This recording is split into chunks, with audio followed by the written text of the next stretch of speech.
Streaming live around the world, this is Paper Cuts with Brad and Jay. I'm the one you love. I'm Jay. Thanks so much for stopping by. Over there's Brad. It's his show. It's his show. That's why I'm the host, and we just love Jay. Now you know it's all natural. I mean, nothing's rehearsed, right? No, absolutely nothing is rehearsed on this show. God, you just suck the life out of me. It feels like you've got a lot grayer since we started this. I have. I know. I have. It's a cover reveal party with Chris McGinley. We are live. Hey, it's a random day of the week. So how about we throw a Paper Cuts episode right at you? It's not a Friday. What are we doing? What is today? Today is it Thursday or Wednesday? I don't even know. It's Thursday, right? It's let's go with Thursday. The holiday messed me up this week because it did. Having a day off of work right in the middle of the week. Mm-hmm. Makes you think you have 2 Mondays, basically. Yes. No fun. Welcome, everyone, to a special episode of Paper Cuts. I'm Jay. That's Brad over there. It's always an honor when someone reaches out and says, you know what? Hey, I want you guys to show the cover of my book, or I want you guys to launch my book, or I just want to be on your show.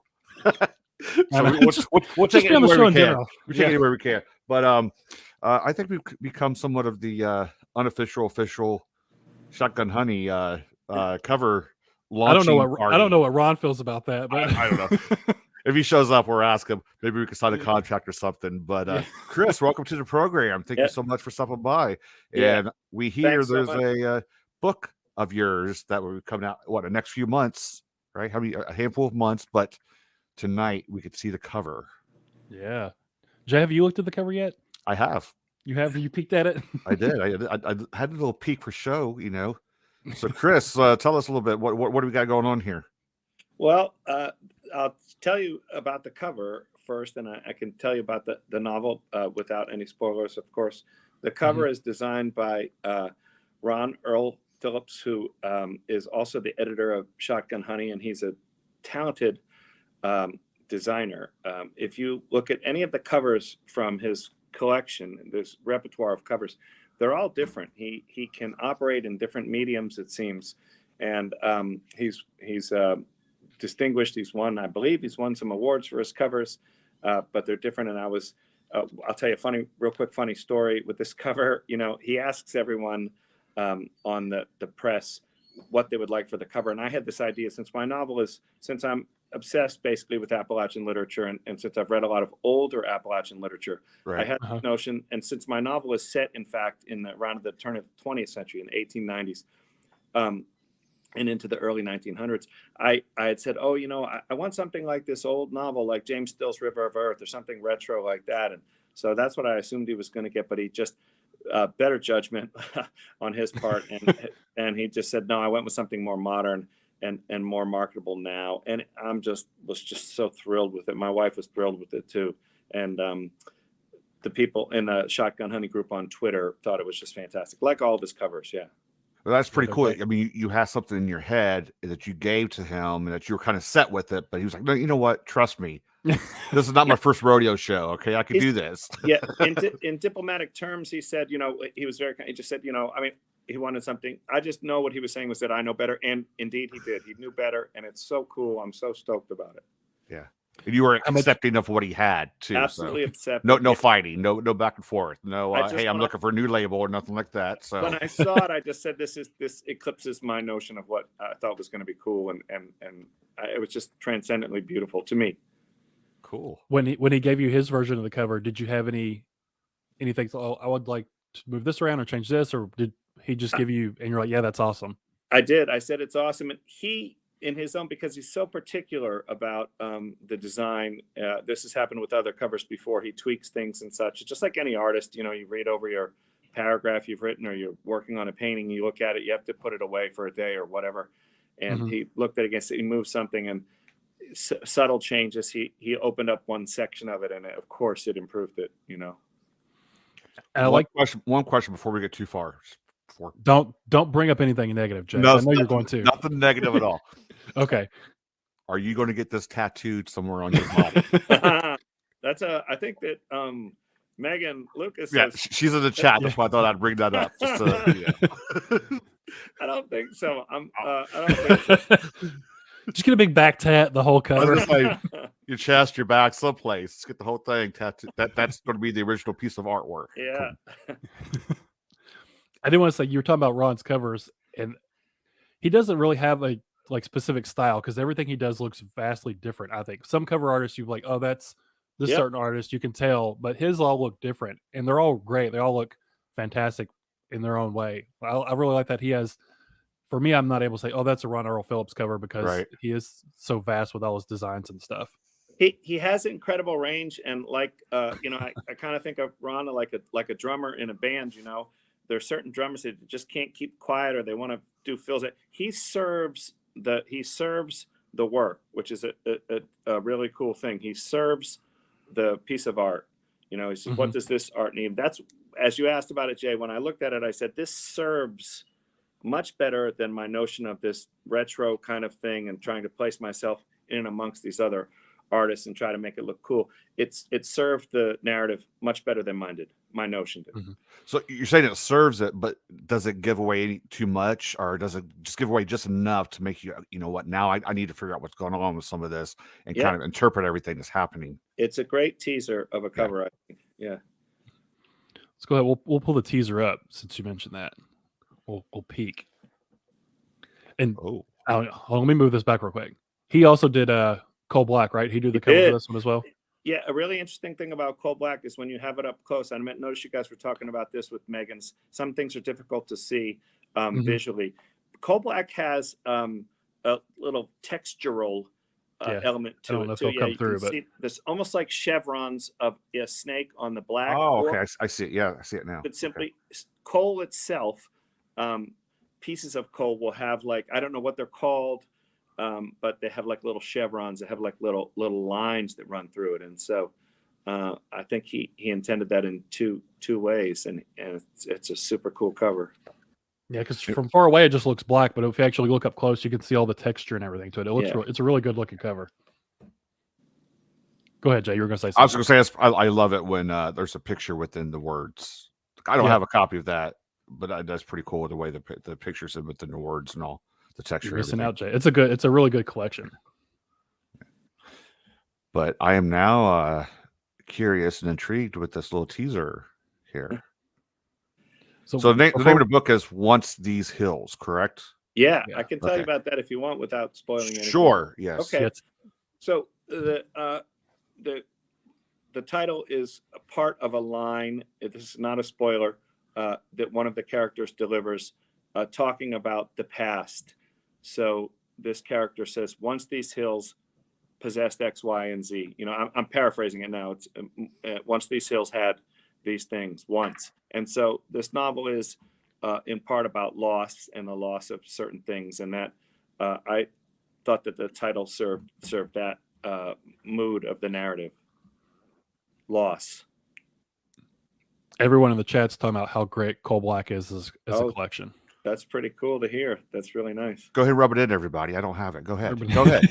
C.W. Blackwell, Megan Lucas, Michael Cody, all saying it's great. Those people have some great books too. So tell people a little bit about what is the novel about? Okay. Once These Hills. Yeah, sure. The novel is about, and I'm going to try not to go on too long about it. I won't. But the novel is about a family who lives in turn of the century, Eastern Kentucky, up on the mountain itself, and the valley down below is expanding like so many towns and cities of that time did. But there were drovers and growers who lived up in the mountains on the hills. By the way, Appalachian literature is rife with examples of these types of cultures. Hubert Skidmore writes about them along with a lot of other people. Anyways, like so many, at the time, the railroad and the timber industry who worked hand in hand were those extractive industries were devastating to some of those hill communities. They were great for the valley communities, and they generated an economy, but it made it difficult for people living up there. And so the novel is about a couple of convicts who are working, laying the railroad, who escape and create some havoc up on that mountainside, and it's about a girl who grows up in and amongst this, and she is a talented woodswoman, a huntress, in fact, who learns from her father how to manage the hills. She's the only child in the family. There's no boy, and she is essentially her father's child, do kind of conventionally, stereotypically masculine things with. And so it's about her trauma, but it is also, as Mark Powell writes on the cover, it's a novel about revenge. Oh, Nice. So Always- I would call it a always good with historical revenge. thriller. yeah. Historical thriller. Okay. Yes. Yeah. It's always good when you get those revenge in there. Yeah. Yeah. And And from everyone the- who's blurbed it has used that word, which I was pleased with. in the synopsis you sent me, hopefully this, I don't think it's going to be a spoiler. You sent me a No, you can non-spoiler read one. that. Yeah. You talked about at one point, the main character Lydia uncovered something in the seat box, so a curse, maybe. Maybe it was Yeah. just all in their heads and stuff. Yes. And we'll talk about that more here in a minute. But it's located at Black Boar Mountain. Is that based on what is it? Is It's that all, the Pine Mountain Range in eastern Kentucky? yeah, it's just generic. All of Mhm. my Appalachian fiction is I've made up names and just based on travels and research and particularly research into older time periods. But yeah, I've just made up names. But what I describe is like what I know the region to be like, but also what I've researched. Mhm. The dynamics of some of these industries to have been like in Eastern Kentucky and West Virginia, particularly Central Appalachia. Most of my research for this novel falls on or is centered around those two places rather. What's the period? What's the year for this? Yeah, it starts in 1899 and it goes into the aughts, the early 1900s. So this girl grows up over the course of the novel. So because of this, are you like somewhat of a history buff, and you just wanted to hit this part, or is this something new to you also? I had read. I've always been interested in fact, like 19th century American. When I was in graduate school, that was my specialization, was 19th century American literature. So I've always been interested in that, and I wanted to write something that had to do with sort of my interest in that literature, but also regionally. Yeah, I'm very interested in actually capitalist dynamics and political formations in the regions. And I don't know if you've read Ron Rash's Serena.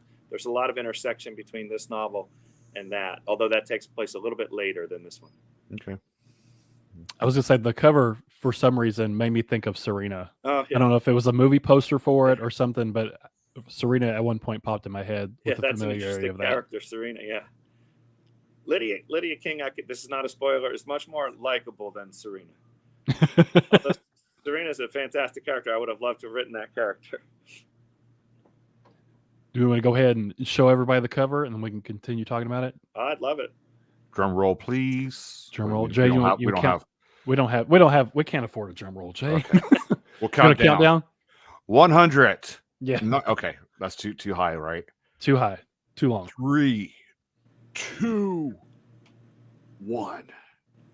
Dun dun dun. Once these hills. Yeah. Oh, you know what? I just now saw the face. Yeah. I You was didn't looking realize at it it's a face? earlier, but I was looking at it on my phone when I was doing this Okay. for the show. I just now Cool. saw the face. Yeah. Put it full screen. Can we get full screen on there? There we go. What I something like. occurred to me about this cover that I didn't even realize. It's almost like a I don't know how to describe it. It's maybe a leitmotif or whatever that word is, but he's got like tears. The paper's torn in Right. between, and Yeah. to me it represents how if you've been in the mountains, they intersect one another, those ridges, and I think that's like plays on that kind of graphic.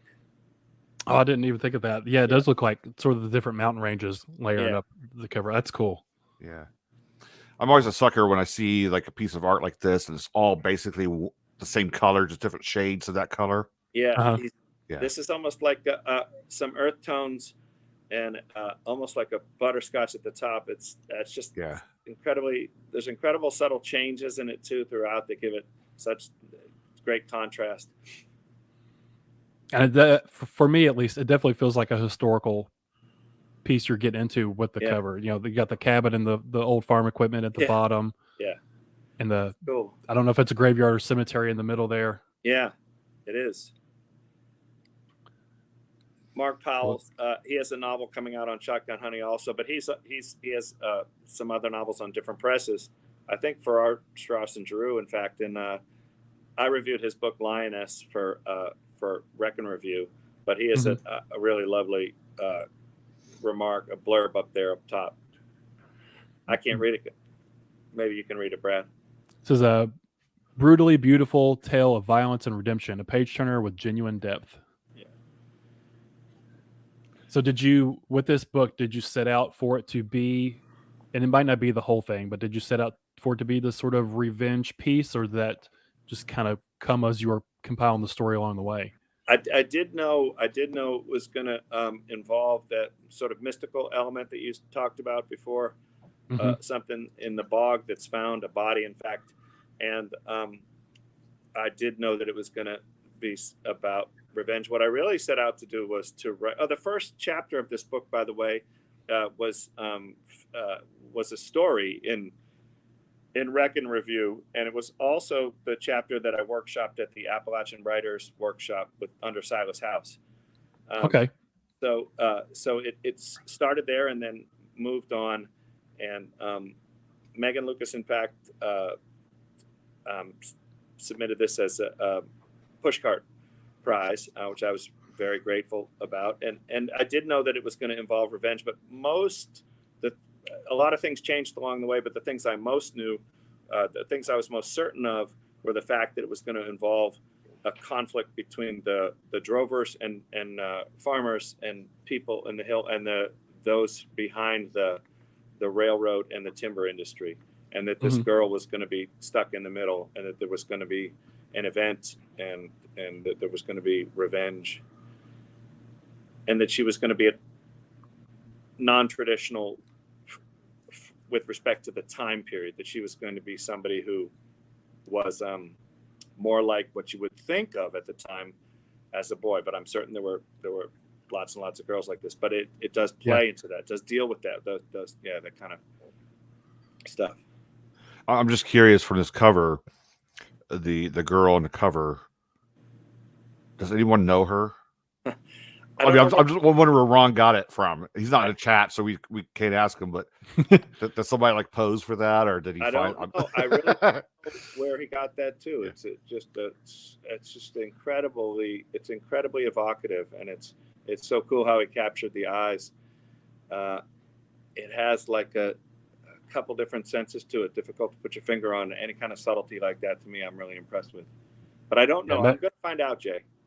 Megan commented that I'm just guessing, like, hey, someone's like in a bookstore and they see that's me on that cover. I didn't know that I was being used for that cover. Yeah. Megan talking about the eyes. She was drawn to her eyes. It's beautiful. So you said this was the first chapter was a short story on Wreck and Review. Is that correct? Is that what you said? Yeah, it was a story in Reckon, and one that I had workshopped even earlier at the Appalachian Writers Workshop, Silas House. And I just was thrilled to get it published, and then to get it nominated for a pushcart. And then, I told myself I have to move along with this thing. I was just moved to continue to write that character. Okay, so it started as a short story, and then eventually expanded into it. It wasn't just like you clipped the first chapter and sent it in or anything. It's almost identical to what appears in Wreck and Review. Yeah. And Megan's then her cussing in the chat. Gosh, saying Megan. it's a really great fucking story. It's 7:20, Megan. What are you doing? On Twitter yesterday, I think Megan said she would trade all the Kentucky bourbon in the world to not miss the show tonight. So Megan, that's never drink another drop of bourbon. That's lovely. That's really, really neat. We know Megan. That's a fib. That's a fib. All this stuff is supported. I was at the most recent Appalachian Studies Association conference with Megan, where I helped her work the Wreck and Review booth, and so It's a little community of people. Yeah. Yeah, you guys made it was almost like a little mini tour. Yeah. You can go to reckandreview.com and probably search Chris's name and find the story on that website and get a nice taste of what you're in for the full length novel. That's a great idea. I have a bunch of book reviews on there too. Again, consistent with some of those book reviews are people who are on Shotgun Honey. It's always cool. Like I've read short stories before in the past from various authors. Being on the longer side of the short story guidelines, and I've always a few of them. I thought, this could be much longer. This could be turned into something much longer. And some of my reviews, I've actually said that too. Like this story, I think I could see a novella out of this or a novel out of this. It's pretty cool to actually see someone who basically did that, with that first chapter being like, a short story, and it just kind of grew from that. Two of the stories in Coal Black feature a character called Curly Knott, who's a Vietnam veteran who's living in Appalachia in the 1980s. And I have written a novel that's out for consideration now about that character. So I've done just that, Jay, with another story. Cool. Yeah. Is he? I can't remember. Was he a police officer in the collection when he came back from Nam? Okay. Yes. I remember the story. So there's some flashbacks and stuff to the Mekong Delta, and so that's what this novel that I hope to get it published somewhere features that character. Yeah. I mean, it's like the first one's just kind of scratching the surface, but now the ropes are off. Now you can just let it expand into like a whole another adventure or whatever. And I always enjoy that. It's pretty cool.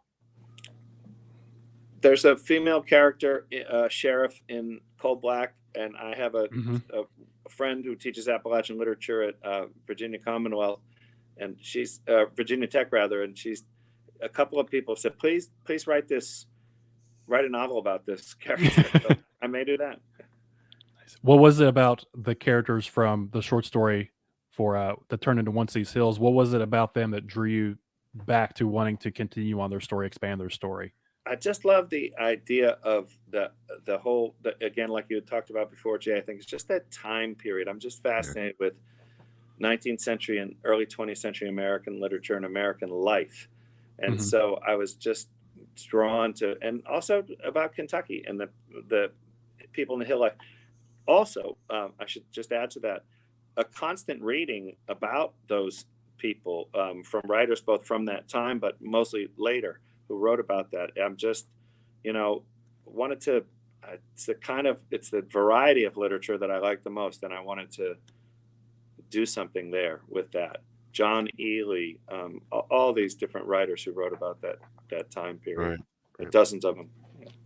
I was going to ask, are you inspired by any of the Appalachian lit writers? Some of the older ones that maybe people haven't heard of before? Older and new. Denise Jardina is a fantastic novelist who writes about West Virginia coal mining life and unions and such. Grace Lumpkin. A woman writing right now. Over the Plain House is Julia Franks, written about this kind of stuff. Sheila K. Adams. I mean, the list goes on and on. Obviously, people too, like Ron Rash and David Joy and some of these more known people. But there are dozens upon dozens of people who write. Lee Smith, who write Appalachian novels set in their region, or who are maybe even from outside the region over the years and have written novels there. I'll just tell you real quickly, I'm reading a dissertation. This guy, Charles or Cratus Williams. In fact, the Appalachian Studies Center at Appalachian State University, where Mark Powell works and teaches, is named after him. But he's sort of understood to be the father of Appalachian literature, at least Appalachian scholarship. And so he's written this. His dissertation was published in the 60s, and it's called The Mountaineer in Fiction and Fact. And he looks at, it must be 200 or 300 novels that he read to write this back then. And so I've been kind of tracking a lot of them down sort of in a random way and going, because many of them are unpublished, and going to the UK, the University of Kentucky Library, taking them out and reading them and making some notes. And I tried to do it in a sort of systematic way. And then I just said, you know what, I'll never finish all of these novels written here. So I'm just going to find the ones I can find and read them. And I'm just amazed at how many novelists are from the region or people who have written about the region. It's incredible. On major presses too. That's what, there weren't little tiny presses at the time. There were, but these are major presses, Knopf and other things, or Knopf, however you say that. Uh-huh.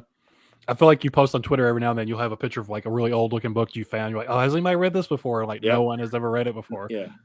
I did a talk on Hubert Skidmore at the 2 Appalachian Studies Association conferences ago, but I just haven't done it formally, but I'm trying to create to resuscitate some of these writers in some way. And I'd like to do that with some of Skidmore's out of print novels. Those are some of the most beautiful novels I've ever read about West Virginia. You can really open up somebody's whole next TBR of their reading world and just start naming some of these that are really interested in the Appalachian writing and that the whole area and the history and the background of it. So pretty interesting. Yep. Pretty neat. I know. It's cool. There's a thrill to going over there and finding these novels too. You say, oh, there's no way that this thing's going to be around anywhere. And sure enough, you type it in and you go, wow, it's available. Or just it's available. Yeah. I think Silas House is a writer who does some of that same stuff. He has a trilogy of books that feature certain characters and time periods, but he seems very interested. A Parchment of Leaves is an incredible novel that takes place back. I'm not sure exactly when, if it's the 20s or the teens, but it's an incredible novel. Recently written, in the last 20 years, and about. I'm going to have to go back and rewatch the whole episode to start jotting down the names and stuff. And I have a list, Jack, and I'll email it to you. I have a list. There you go. Make my job easier for me. Yeah. I really need to read Silas House. He was at. Yeah. I knew who he was. Yeah.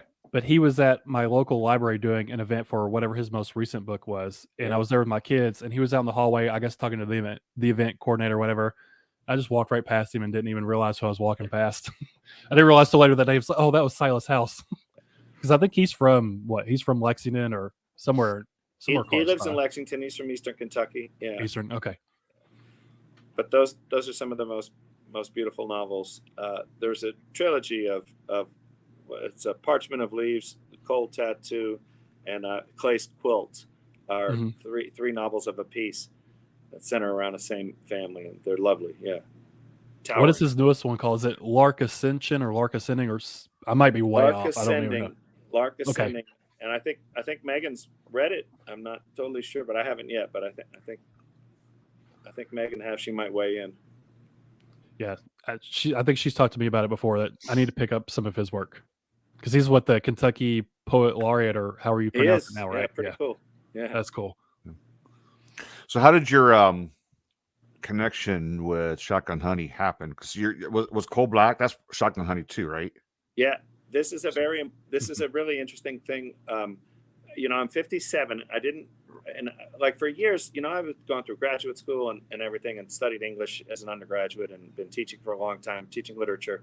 And I've always thought that I'd like to write. And I was 50 years old, and somebody told me, I said, hey, publish a piece of flash fiction. I didn't know what that was, Jay. I didn't know what the word meant, flash fiction. I didn't know. And then when I heard it, I said, well, that's the last thing I want to do is just. Then I began to read some of it. I said, wow, this is really cool. And I said, I started to write one. I said, this is making me a better writer, and I'm just starting to write. I have to manage it in this number of words, 700 words. And I got one published I got a flash fiction story published at Shotgun Honey, and it was like a snowball effect from there. All my other stories, I began to collate them and put them together and check over them again. And I sent a proposal. I submitted a query and a proposal, and they accepted it. And so that's how it happened. And then I just was moving along after that. Yeah. Nice. How long did it take you for Cold Black? How long did it take you to put that collection together? Well, I had, there was a couple of years of stories that were out there, and I had done nothing beyond stories. And so I was, Ron looked at it and pretty quickly said, yeah, I think we could use this collection. And there are a couple collections now of stories on Shotgun Honey, not just Megan's and one or two others. And so that's becoming a little thing, I think, too. But it didn't take very long, Brad, a year or two. Since then, I've got a lot of manuscripts. I'm writing a horror novel right now. Really? Oh, okay. Yeah, I thought Brad might be interested in that. Well, I mean, these genres kind of blend. There's a very gray line between these genres. That's why we always talk about Megan a lot of times, because her book was so accepted by the horror community, and real life, that's horror to us. So these genres kind of blend together at times. That's pretty cool. I have there are a lot of supernatural elements in Once These Hills. Also, there's some eerie elements. Brad was talking about a curse, and there's some folklorish stuff that in there for sure. Mm-hmm. Stuff that people might say, oh, this is bends the genre a little bit. I do love some folklore. That's pretty cool. Yeah, Uh-huh. so I'm pretty excited for it. This is the actual book's not out till what, you said November or Yeah, it's August 25th. August. Okay, I'm way off. Yeah. That's Hey, okay. you got it later on in the year. I know. So many dates on my head. I tell you what. August. That's a lot closer than what I thought. Okay, cool. Yeah. Okay, we gotta get ready. There seems to be a lot of authors recently that sort of go back and forth between the crime and the grit lit and horror. Like C.W. Blackwell, he sort of goes back and forth between both. He does. You're I writing a wrote horror review novel. on one of Blackwell's books not long ago. He absolutely does. I think Coy Hall's books are going to be interesting in this respect. Yeah, Coy the guy Hall is himself a historian. He's a professor of history. He has a book coming out on Shotgun Honey. Lots of other grit stuff coming out. As you know, Mark Powell has one. And then even just the region, I just meant to, at some point I wanted to say, Shotgun Honey is, I think, really serving the region too. Well, first of all, it's the press itself is an Appalachian press, which I think is really cool. The base of operations is Charleston, West Virginia. And then these novels that are coming out, Powell's novel, my novel, Megan's collection, us other people, that Brett Lovell, and I think you had Russell on your show. Yes. Yeah, Russell Johnson was on beginning of June. Yeah. Shotgun Honey is becoming a grit lit forum. Yeah. Ron's in the chat now. He said that you like he says that you like your haints. There's a few stories in Cold Black with the haints. Yeah. So, since Ron's in the chat, do you know the woman on the cover, or is that? I'm so curious about this. Like, yeah, Ron, they had a question earlier for that on picture. On the cover, is the woman? Is she just a stock image, or is that a photograph you took of the woman? Yeah. We'll see. It's like probably like a long lost, or not long lost, but just like a distant relative or something. Hey, let me use your picture for this. I might be wrong, but I feel like Ron said that hasn't been too long in the past where he's started to get into publishing the more rural noir grit lit type of stuff. It was more strictly just sort of the hard boiled crime stuff. I think C.W. Blackwell, Ashley Irwin, your stuff, Megan stuff. I've forgotten about Ashley Irwin. That's a really, really great novel. Yeah. She was on your show, I think, right? Right. Yeah. Oh gosh, like she was on the show. CW was on the show. Megan, we have Corey coming up this fall. So yeah, I probably shouldn't give that away yet, but yeah, this is becoming not only the unofficial, official Shotgun Honey cover reveal show, but it's also becoming the interview show for. We interviewed Ron in our first from the series. We had a written interview. Ron's probably getting sick and tired of us by now. Yeah, it's like, damn it! Can somebody else besides Paper Cuts reach out to us? Please leave me alone, guys. Yeah. Now, but I like that they're sort of instead of more the like LA kind of crime, shoot 'em up stuff. It's more into the regional stuff that he's getting into, which I really like a lot. Yeah, he's even mentioned that on the website. It says this is a press that deals with this, not exclusively, but this is an interest for writers who are might want to read this stuff and write this stuff. Yeah. I think I've been getting into a lot of the Appalachian writing and yours and some of the Shotgun Honey stuff, but I think it was probably reading Donald Ray Pollock's some of his stuff that really got me into that mood, because it's a lot similar to that. And he writes about Southern Ohio and West Virginia, Kentucky, and all that area too. So like after reading that, I really got interested in the genre and getting into, and with Shotgun Honey having all of these, it's perfect for me. So.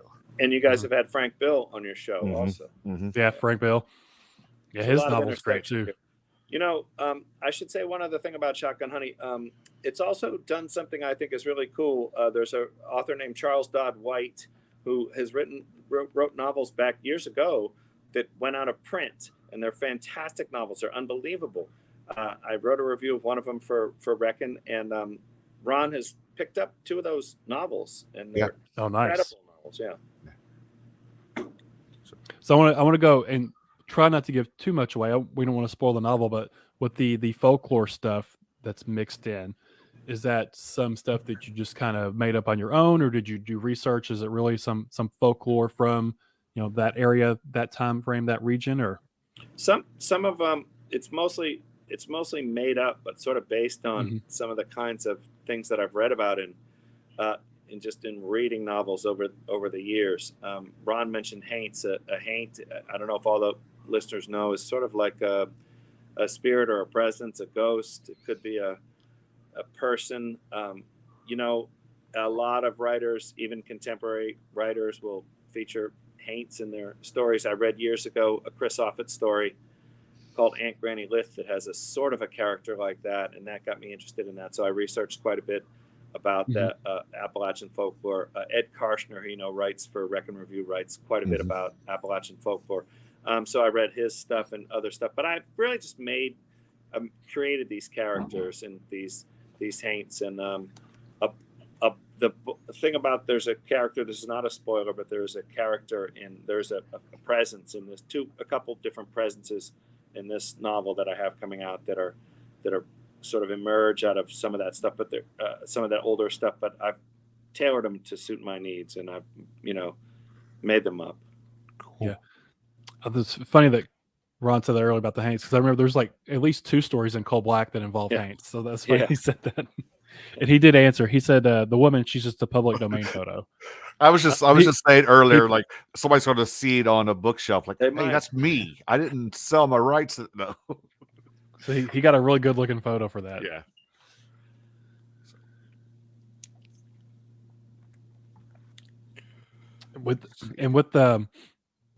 With the folklore, did you do a lot of research for it? Like, do you like doing the folklore, like make believe sort of research, or do you like the history of like the railroad coming through and the timber and all that stuff? Both of those things. Yeah, absolutely. I researched stuff about, like, for example, too,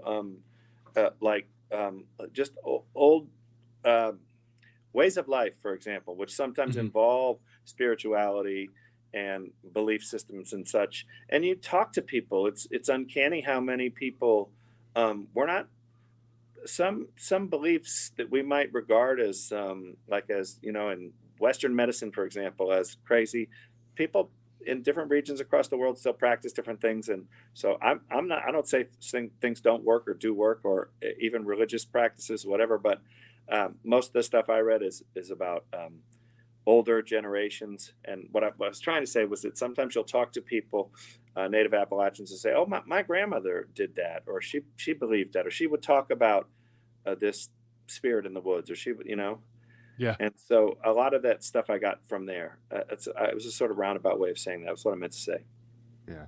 I love those hand-me-down word-of-mouth stories that Ashley Irwin talked a lot about that she sort of became a storyteller because her dad was a storyteller. And right. It probably ran down through her family. We had Tracy Cross on, and the stories that she came up with, that just some of the hand-me-downs with her, because what her grandmother, because her book's really folklore-ish, and it's really deep into that. Some of the stories, so she actually had to do the research and go to her family and ask, "Is this real?" And they're like, "Yeah, it's real." Yeah, that's pretty cool. Oh, okay, so that's so interesting you say that, Jay. That the way that I explain, like, to me, like, the greatest feeling a reader can have with respect to this stuff is I always talk about the story Aunt Granny Lith. I won't spoil the story, but there is a woman in the story, a granny woman, which is a common character in a lot of Appalachian literature, someone who delivers babies and someone who can aid a pregnant woman and just do some general doctoring in the hills where access to doctors might not be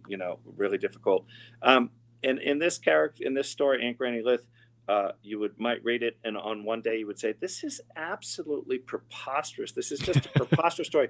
And then you might wake up the next day and say, it's not that crazy. It's not that far-fetched. And to go back and forth in my mind, which I still do with that story, I said that is testament to Offutt's writing. It can make you say, like, "Oh, that's just absurd," on the one hand, and then say, "You know what? Maybe it's not that crazy. There's these type of people that, And I thought that was really cool. That's so cool because I mean, it's like you're set in your ways, right? And that's all you know. But then you start arguing in your head. Well, maybe I don't know everything I thought I know. Exactly that. I thought I knew, and then you start arguing in I can just imagine like two voices in your head going back and forth. What about this? What about this? What about this? My wife and I talked about that story for months. Yeah. That's kind of like we talked about our last episode, that like I don't believe in ghosts, but all these other people believe in ghosts and they've had experiences. So just because I don't, or I haven't experienced anything yet, doesn't mean it's not true. It just means I haven't had that experience as of yet. And once you do, and once I do, everything has changed. We'll have a very special paper cuts on this episode, a very special paper cuts episode. Brad recites what made him change his mind. What made him change his mind? So for you, with you adding some of these supernatural elements to some of your stories and with this novel, do you believe in the supernatural? Do you believe in ghosts and stuff? Or is that just, again, it's exactly what you said. I haven't experienced anything like that myself, but I don't doubt that people have. And the other thing I'm interested in is you take like a story like a Tim O'Brien story where he talks about war stories, and he says, there's a reality of war, and then there's a supra reality, one that overlay because of what you do to make yourself cope in a situation like that, and that becomes its own reality. So I sort of believe in that with respect to ghosts and stuff. I think that some people have had experiences, and it maybe phenomenologically something was there, wasn't there, but it is there now, psychically, right? So and in this manuscript that I have out for publication about the Curly Knockout, I have quite a bit of that stuff in there. And especially with this Once These Hills being set in 1899, 1898, a lot of that stuff that we might be able to explain now, they probably weren't able to do that back then. If something supernatural was going on today, we might be able to explain it through science or whatever, but they didn't have those resources back then. Pretty neat. Yeah, it's neat to think of it that way. I have the characters in this novel, again, through a lot of research of my own, like they have there's a little bit of a conflict obviously between the valley people and the hill people, but it has to do with different types of knowledge. You were talking about like people's, and then there is I've been thinking about this more recently in my life too. Just formal education is one thing, but I mean, there's all types of education. There are all types of knowledge. I wish I were possessed of a little bit less formal education and some more practical education. There's a difference between the formal education and then having street smarts. Some people can be the smartest person in the world and they would not survive on the streets for anything, have no common sense. And then some people have all the common sense in the world and couldn't do a simple math problem. At the same time, though, I think it's perfectly okay and fine to start questioning your own education too, because that's how sometimes like conversations get started, and you just find certain things out and that you never really found out in school and getting that education. They just question, if you went to college, whatever the situation would be. But questioning your own education sometimes can actually open up a whole new world for you, I think. So not just education, but just sort of your perspective on things in general. Right. Maybe you've just been told something your whole life and it's wrong, and someone else has the correct perspective on certain things. Speaking of education, so you're a teacher. Correct? What's the ages? What are the grades that you're? I teach at Sarah School in downtown Lexington, Kentucky, and I teach middle school, 6th, 7th, and 8th grade, mostly 6th graders, but 6th, 7th, and 8th grade. I teach both English and social studies, and it's classes of about 15, so a little smaller than public school size classrooms. And those two classes, those two areas. And I run the farm to the Sarah campus. Are you going to assign your book for a book report to No, I wouldn't. A lot of parents, the community has been really helpful and supportive. A lot of parents have read Coal Black and are promised to read this book coming out. And more than that, the school itself has, one of the things I appreciate professionally is that the school has supported me in endeavors that don't directly relate to the stuff I'm teaching. If I'm doing a presentation at a scholarly conference, for example, I did one on Hubert Skidmore, as I said, and I've written on some other people and gone to different conferences to present. And the school will support that, which I think is really nice. They'll pay for that, and because Cool. they want to say, Yeah. hey, look, our faculty do these other things too. Of course, I present on, 6th grade social studies also, but Right. Yeah. and they, but I'm really appreciative of my school for supporting that. And it's a nice community, and it comes back to what you're asking about the kids reading the book. Not so much their adult books, although there's not a lot of horrifying things in these novels. I always ask that question because we've interviewed a lot of teachers, and I just want to. Oh, really? See, Yeah. I just always want to see if they've thrown their pieces of work out into their classrooms, and or if their kids have discovered it on their own, or whatever the case. So yeah, they usually get from their parents, and then some precocious kids have read Coal Black. That's cool. Yeah, it is cool. A woman at University of Virginia in Wise taught the novel, in fact, too. So I was really okay. nice. Yeah. What did you collection rather?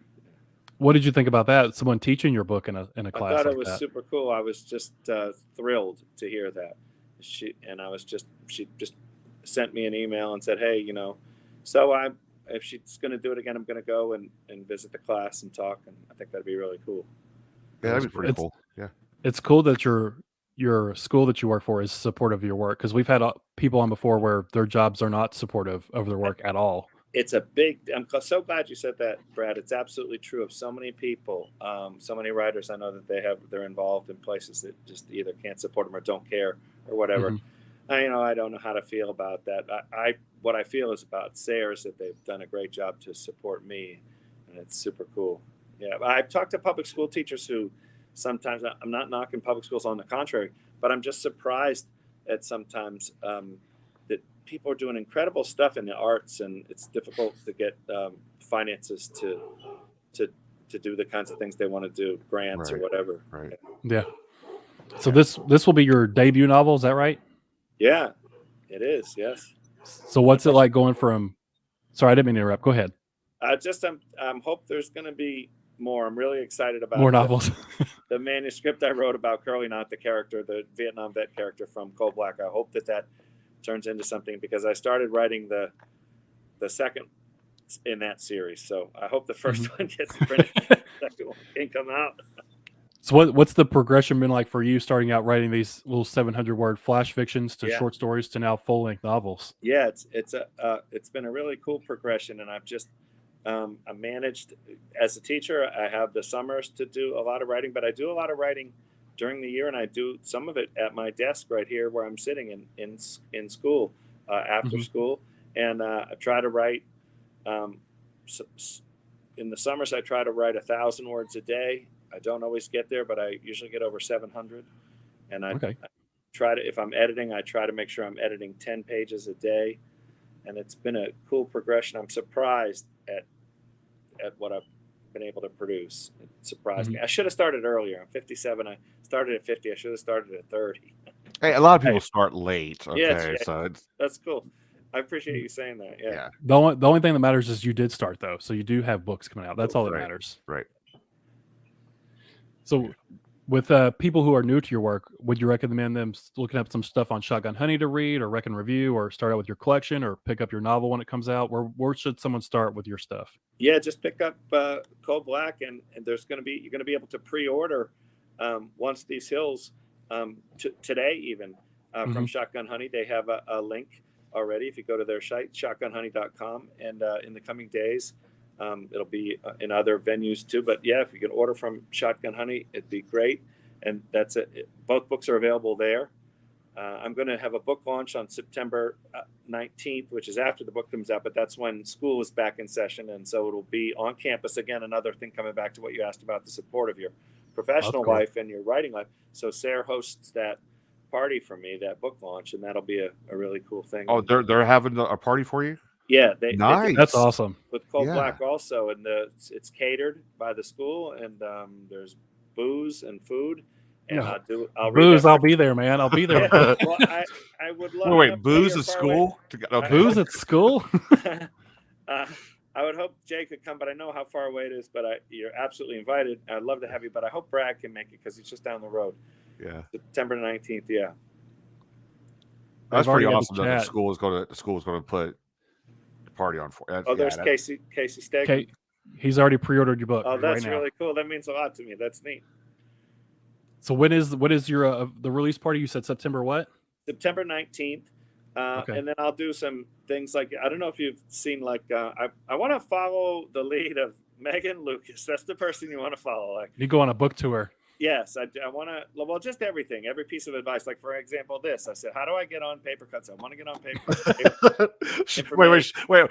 Paper. Okay, you got to aim higher because Paper Cuts. It's like, wait a second. Those guys owe me their life. So here, I could get you a Paper Cuts. So I followed her advice there, and then I followed her advice about other things that she's told me, and I'm just gonna sort of latch on her as a guide for promoting this book. Coal Black came out during COVID, and there was I couldn't do readings or anything like that. Oh yeah, Yeah. that would be tough. I'm gonna things will be changed with this novel. I'm doing a lot of promotion. I'm going to aggressively promote it, and try to get it out there as best I can. That's I don't know if cool. the Something link- to look forward to. That, I mean, obviously we'll help you out, and Brad just put the link on there for people. I don't know if people can click the link or not, but I added the link to go pre-order the book in the chat. They could copy and paste if they. Oh, cool. Yeah. Thank you. Yeah. Charlotte's so looking forward to reading this book. She loved Coal Black. That's neat.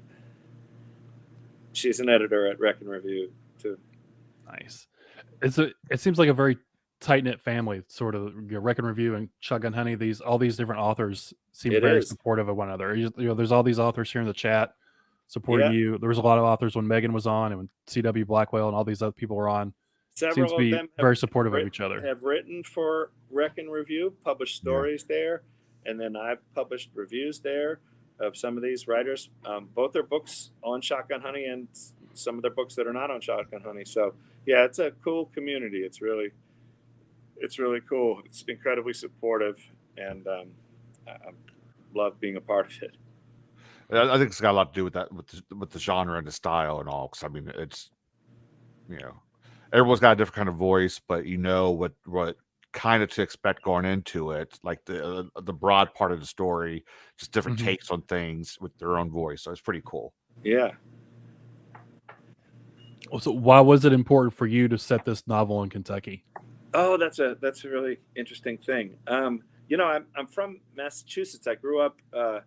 I don't even know what that word means, like from anymore. Like, in other words, I grew up in Massachusetts, and I went to college in Massachusetts, but I came down here for grad school, and I never left. So I've been here longer than I've been anywhere else. And the people of Kentucky have been great to me and great to all of my friends. I mean, the whole Kentucky community, not simply the literary community, but the Lexington community and all of my friends who live in different parts of the state. It's been a fantastic thing, and I've got into reading about the state, about state history, and a lot of novels, historical novels about the state, and different things, genre fiction from the 80s, 1980s, and stuff like that. Stuff about Daniel Boone, and I said, I want to, and Janice Holt Giles novels set in Kentucky in the late 18th and early 19th centuries. These novels just thrilled me. Giles is the queen of Kentucky literature to me, and so I wanted to sort of be a part of it. I wanted to set my novel there alongside of theirs. I'm not the equal of Janice Holt Giles for sure, but I wanted to be a part of it, a part of that tradition. And if not all of Coal Black, a lot of Coal Black is set in Kentucky as well, right? Yeah. It is just made up counties and such, made up regions and such. And so is that manuscript that I was telling you about Curly Knot, that's set in Eastern Kentucky too, in a county that I just made up called Burleigh County. I thought that sounded like a Kentucky. Doesn't that sound like a Kentucky county? It Burleigh does. County, Burleigh. So you're starting to build the Chris McGinley universe now. Yeah, right. All these connected counties and everything like that. Yeah, I love it when authors do that. So where do we go from here? You have this book coming out in August. You have your manuscript out there from the characters from Coal Black. Are you looking beyond that? Other things in the works here? What I'm hoping is that with this publication of Once These Hills, that I can do like some of my other colleagues have done, and hopefully get an agent. And I would love to get this horror novel that I've written. It also takes place in the turn of the century, It involves some nuns in a monastery in New England, and a demon that they do battle with. And I would love to get that. I don't know enough about the horror industry publishers, but I'm learning. So that's what I'm on to, Jay, is researching the heck out of finding out independent horror publishers. And then also, boy, if I get an agent, who knows what can happen, you know? Oh, we can send you a list. Yeah. Send us a list of the authors that you had spoke about earlier. We'll send you a list of. Yes, if you want all the indie horror publishers, we got your back. Yeah, man. we got you covered with that. I would like that. Yeah, I'd love that. Because I just, I figured, well, I'm just going to write it out. I'll ask the questions later. I just want to get the manuscript done, and I'm just editing it. I've finished it at 70,000 words, and so I'm ready to do something with that too. Oh, yeah. But I'm super hopeful about my novel about Curly Knot, that character. Yeah. A lot of people have asked me about that character and said, "Hey, can you? I like this guy.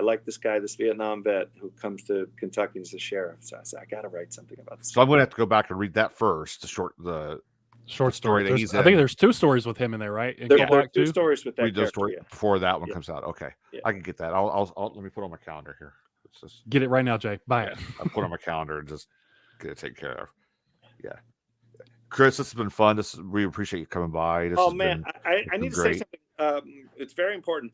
The stuff that you guys do for independent writers is massively important. It is of gigantic importance to us, and I'm hugely appreciative of it. I don't know if people tell you enough, but I'm going to tell you publicly here, is it is huge, and it is so critical, the support that, and there's a whole bunch of people, but you guys are some of the most important to do this cover reveal and to support people and to take time to do this. It means everything to me. So I thank you deeply.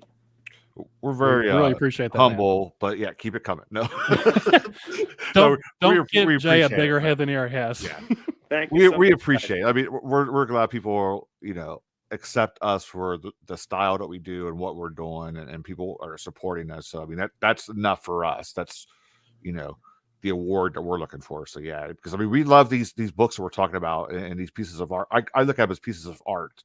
And just be able to talk about them and get them out to people who may not have known about them.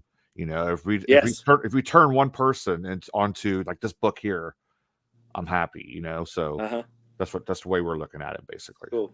Thank you. And we met a lot of cool people too. So yeah, that's the best parts. Mean all the people. Yeah, because all these indie books that we read, they're just as good, if not better, than the big name stuff that you'll go find at Barnes and Noble on the big shelves and stuff. It's just no one knows about it. That's the only thing. They just don't have the reach that the bigger publishers do. But the quality is just the same. Thanks, guys. Once These Hills, again, August, what's the date? 25th. August 25th. Here's the cover. Pre-order.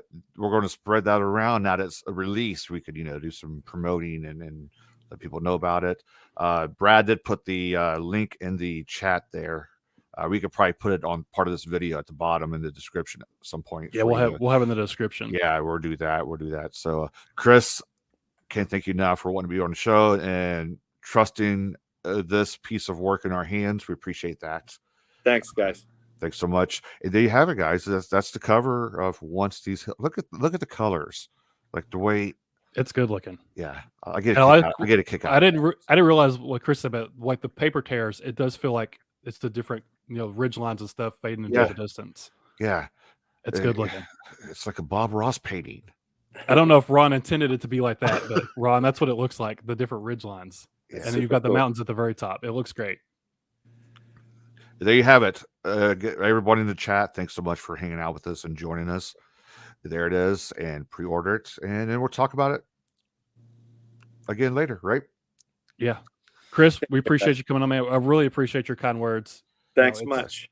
Thank you. Jay does it to get big-headed, but I do it for the love of the books. No, I'm just messing with Jay. I'm just messing.